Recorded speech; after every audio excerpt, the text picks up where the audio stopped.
الحمد لله الحمد لله رب العالمين والعاقبة للمتقين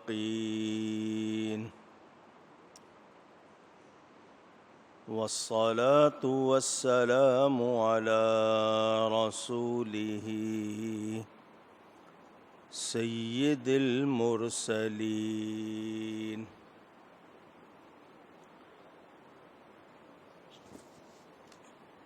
رحمت للعالمین شفیع المذنبین سید الاولین والآخرین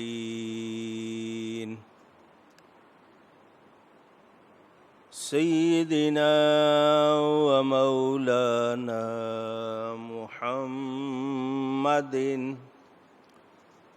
رسول رب العالمین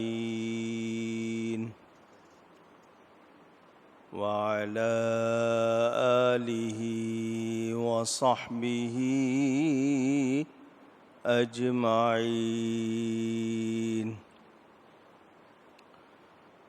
اما بعد فاعوذ باللہ من الشیطان الرجیم. بسم اللہ الرحمن الرحیم.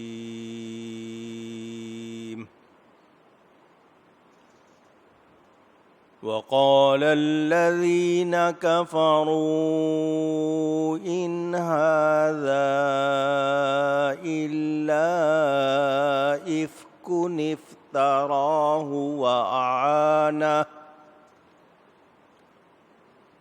وأعانه عليه قوم آخرون فقد جاءوا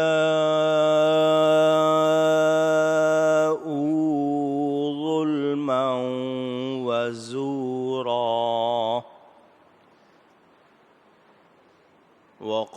وقالوا أساطير الأولين اكتتبها فهي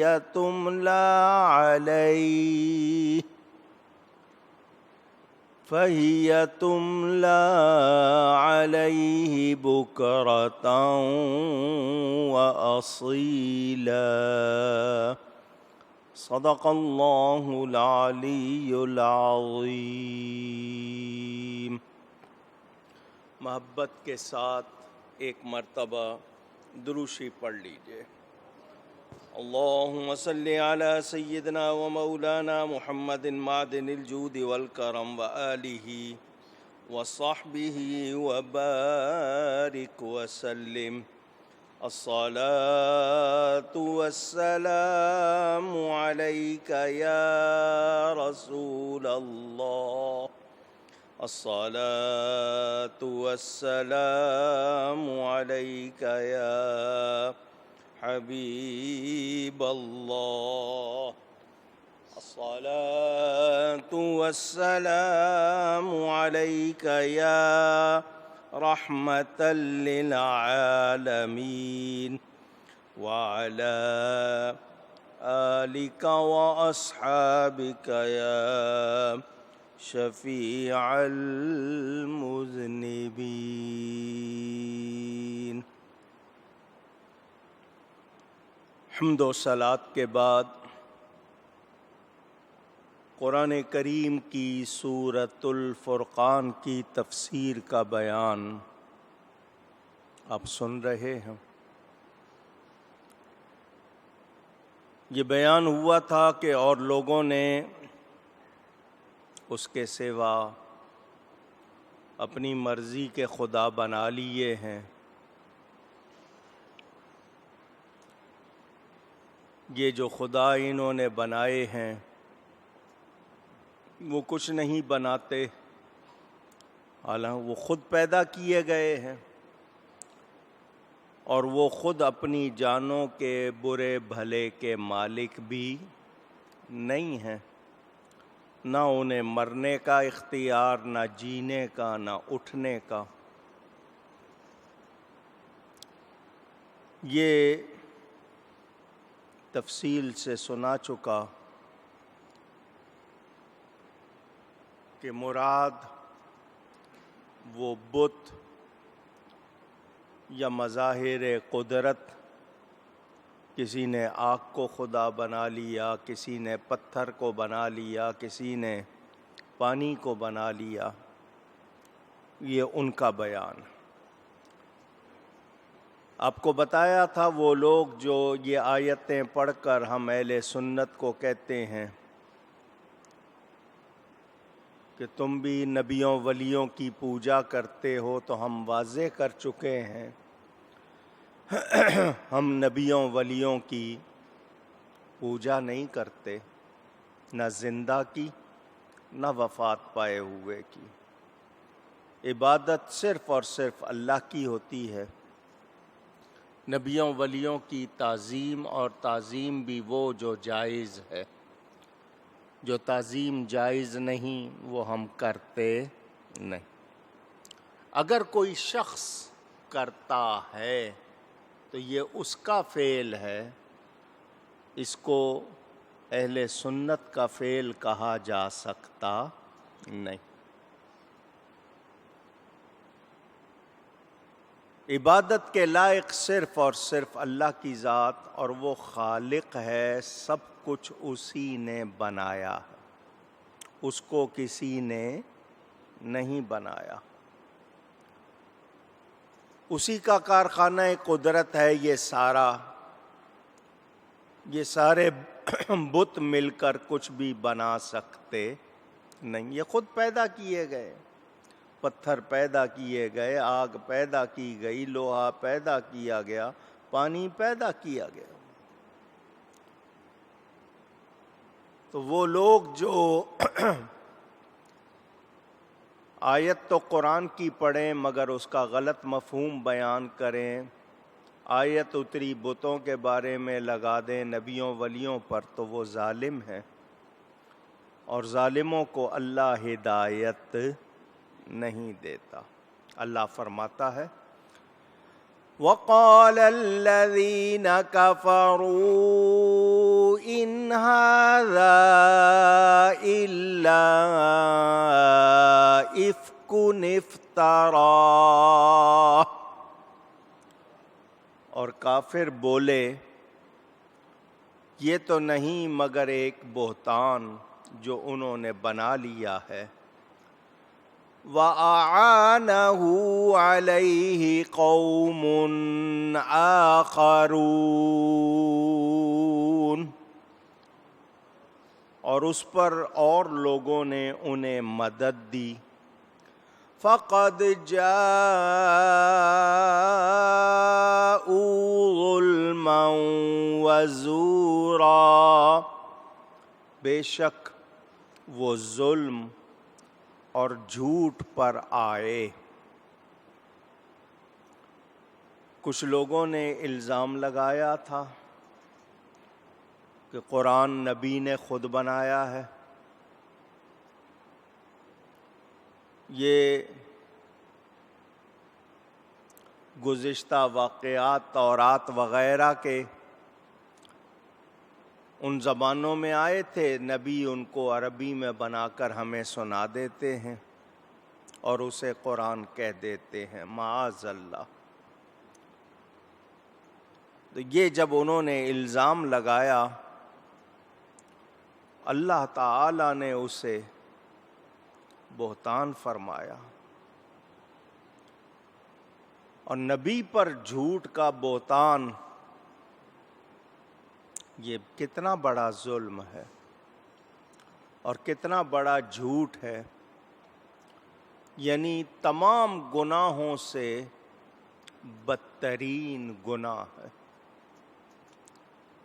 اب یہاں سے آپ اندازہ کریں جو نبی کے بارے میں ہلکی باتیں کرتے ہیں، نامناسب جملے بولتے ہیں، ان کا کیا حال ہے۔ بتائیے یہ ظالم ہیں یا نہیں؟ تو جو ظلم کرے وہ اللہ کے نزدیک کسی طرح بھی پسندیدہ نہیں ہو سکتا۔ حضور صلی اللہ علیہ وآلہ وسلم کے بارے میں تعریف کرتے ہوئے بھی نامناسب لفظ کہا جا سکتا نہیں۔ ہم شریعت کے دائرے میں رہتے ہیں، اور کیا کہتے ہیں؟ شریعت میں تو بندہ ہیں، حقیقت میں خدا جانے۔ ان کی حقیقت کو ان کے رب کے سوا کوئی جانتا نہیں۔ یہ میرا کہنا نہیں ہے، میری کیا حیثیت؟ خود نبی پاک صلی اللہ علیہ وسلم کا فرمان، وہ خود فرماتے ہیں کہ میری حقیقت کو میرے رب کے سوا کوئی نہیں جانتا۔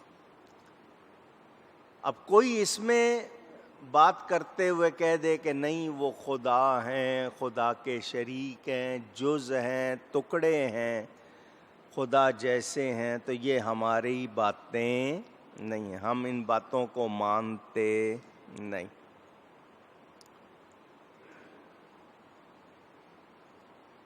کافروں نے حضور صلی اللہ علیہ وسلم پر جھوٹ باندھا۔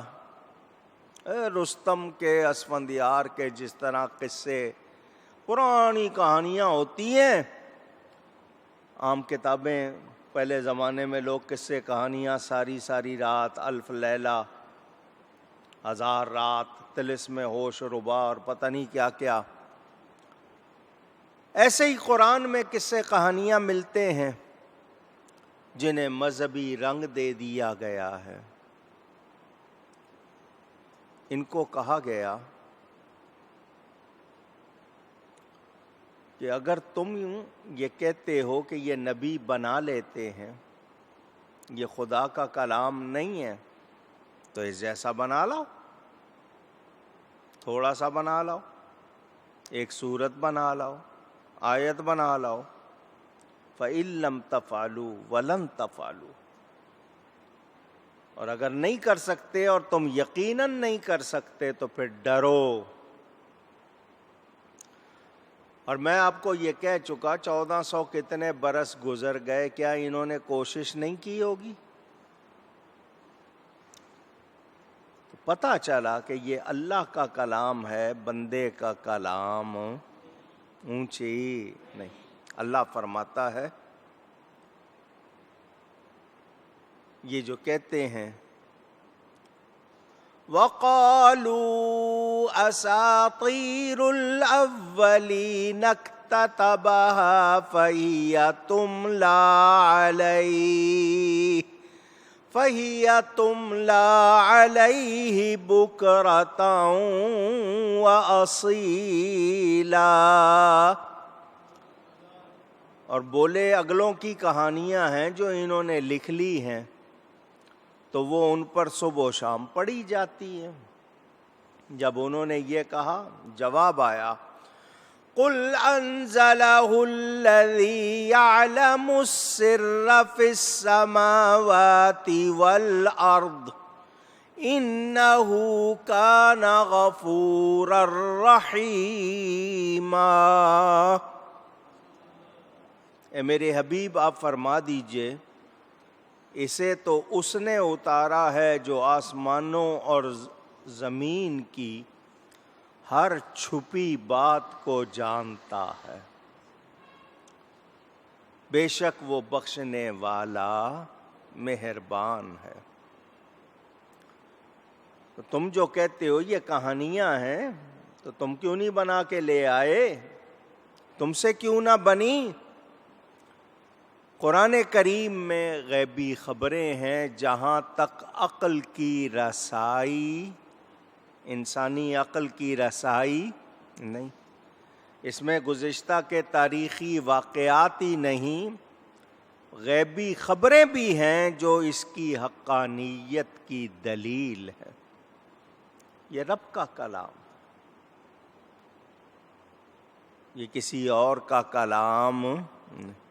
رب بے مثل ہے تو اس کا کلام بھی بے مثل ہے، بے مثال ہے۔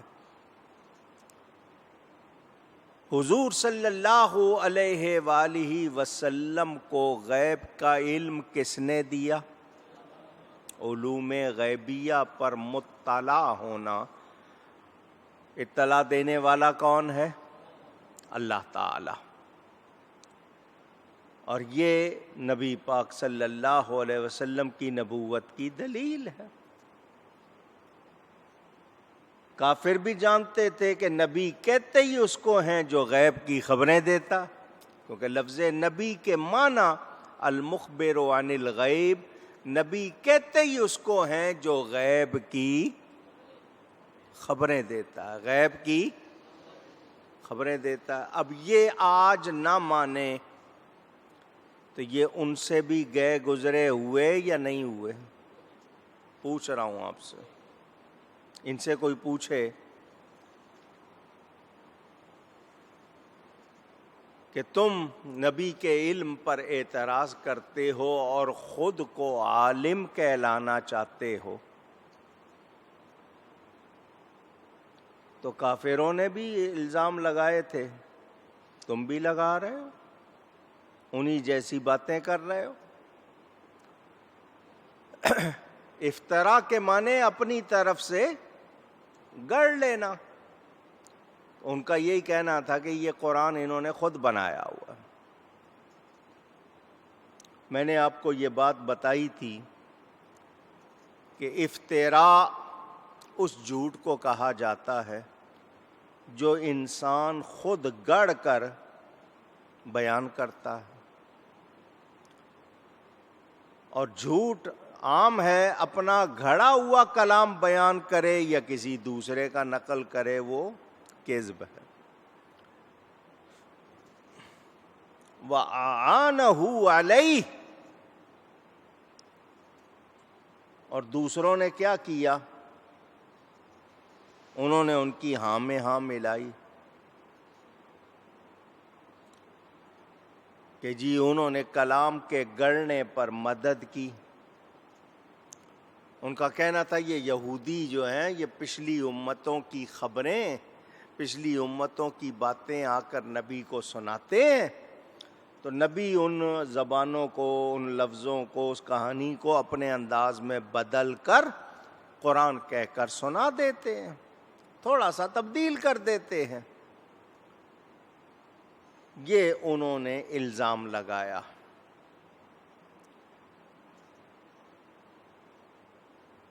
کہ اللہ نے اس بات کو بہتان بھی فرمایا، ظلم بھی فرمایا، وزورا یعنی بہت بڑا جھوٹ۔ تو نبی پاک صلی اللہ علیہ وسلم پر افک کا بہتان باندھ کر، چھوٹا نہیں بہت بڑا انہوں نے ظلم کیا ہے، بڑے جھوٹ کا ارتکاب کیا ہے، کیونکہ اللہ کا نبی جھوٹ نہیں بولتا۔ جھوٹ کا کوئی تصور نبی کے ساتھ، اونچی کہیے گا، جب ہم یہ کہتے ہیں تو وہ پھر آگے سے بولتے ہیں کیونکہ ان کو نبی کی شان پسند نہیں ہے۔ کہتے ہیں فلاں نبی نے فلاں وقت میں یہ کیا، فلاں وقت میں یہ کیا۔ میں پھر کہہ رہا ہوں اللہ کا نبی جھوٹ نہیں بولتا۔ حضرت ابراہیم علیہ السلام کا واقعہ سناتے ہیں۔ حضرت ابراہیم علیہ السلام کی بیوی حضرت سارہ، کتابوں میں ہے کہ وہ دنیا کی سب سے خوبصورت خاتون تھی۔ ایک علاقے میں گئے، وہاں جو بادشاہ تھا وہ خوبصورت عورتوں کو اغوا کر لیتا تھا، پکڑ لیتا تھا۔ کوئی شوہر ہے تو اس کو الگ کر دیا، بیوی رکھ لی۔ تو حضرت ابراہیم علیہ السلام نے اپنی بیوی سے کہا اگر ایسا یہ کرے تو تم کہہ دینا کہ میں تمہارا بھائی ہوں. کتابوں میں یہ ہے، میں تمہارا کیا ہوں.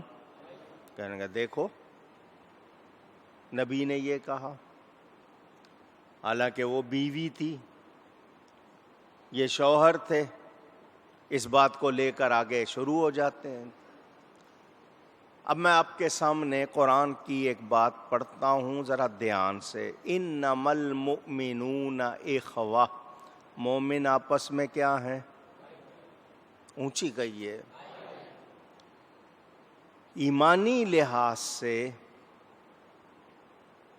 یہ جو رشتے آپ کے ہیں ان کو جو ایمانی لحاظ سے آپس میں بھائی ہیں یا نہیں؟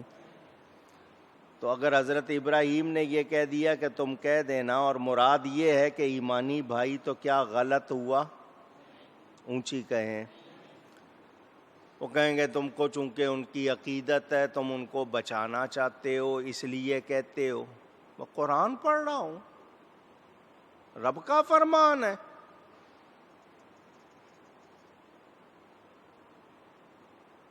ایمانی لحاظ سے ایک رشتہ ہے، ایک خاندانی رشتہ ہوتا ہے، دوسرے رشتے ہوتے ہیں. ایک ایمانی رشتہ ہے. ایمانی رشتے میں ساری دنیا کے مسلمان آپس میں کیا ہیں؟ اونچی. لیکن اس سے مراد یہ نہیں کہ وہ پکارا جائے گا. ہم کہتے ہیں، لیکن ہم اپنے بیوی اپنے شوہر کو بھائی کہتی ہے؟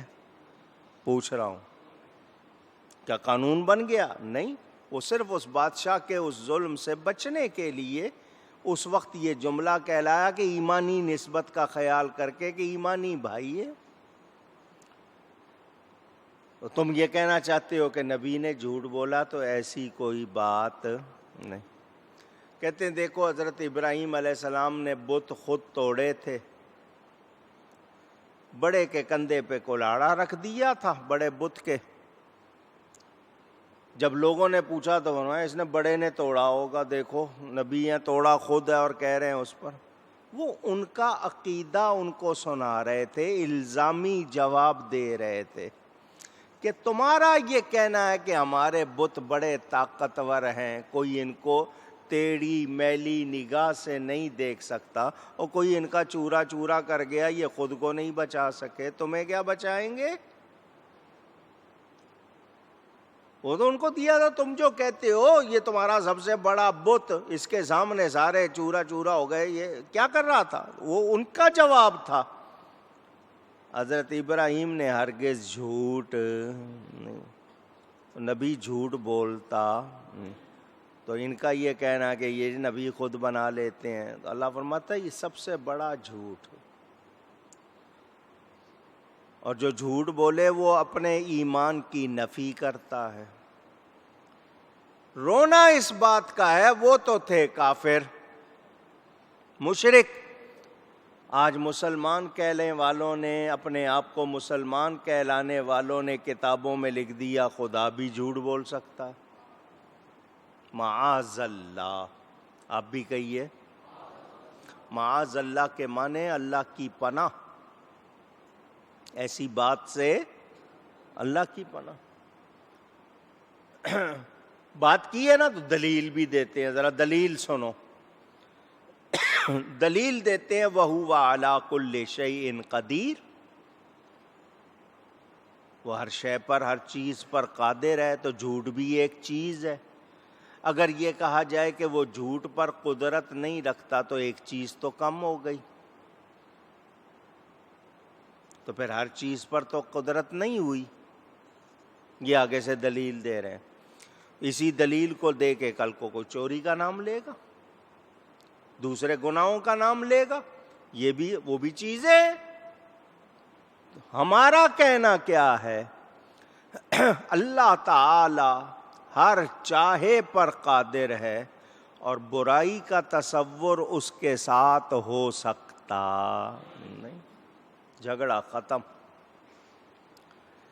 میں نے آپ کو ایک بات سمجھائی تھی سمجھنے کے لیے. پیشاب کپڑے پر لگ جائے، کپڑا دھو لیں تو پاک ہو جائے گا یا نہیں؟ اور پیشاب کو کتنا ہی دھوئیں وہ پاک ہوگا؟ اونچی، یہ ایسی بات ہے. کتنا بڑا جملہ ہے ان کا کہ خدا جھوٹ بول سکتا، معاذ اللہ، امکان کذب. اور انہوں نے اپنی کتابوں میں لکھا. جب ہم نے پیچھا کیا آئیں بائیں شائیں، نہیں ایمان کی بات ہے. اللہ تعالی کے ساتھ کسی عیب کا تصور کرنا، بولنا تو دور کی بات، سوچنا بھی مومن کا کام نہیں ہے. وہ کافر تھے جنہوں نے اللہ فرشتوں کو اللہ کی بیٹیاں کہہ دیا، باتیں کر دی اس طرح. تو نبی کے لیے کیا کہیں؟ لوگ تو یہاں پر مسلمان کہلا کے اللہ کے لیے یہ لکھ رہے ہیں.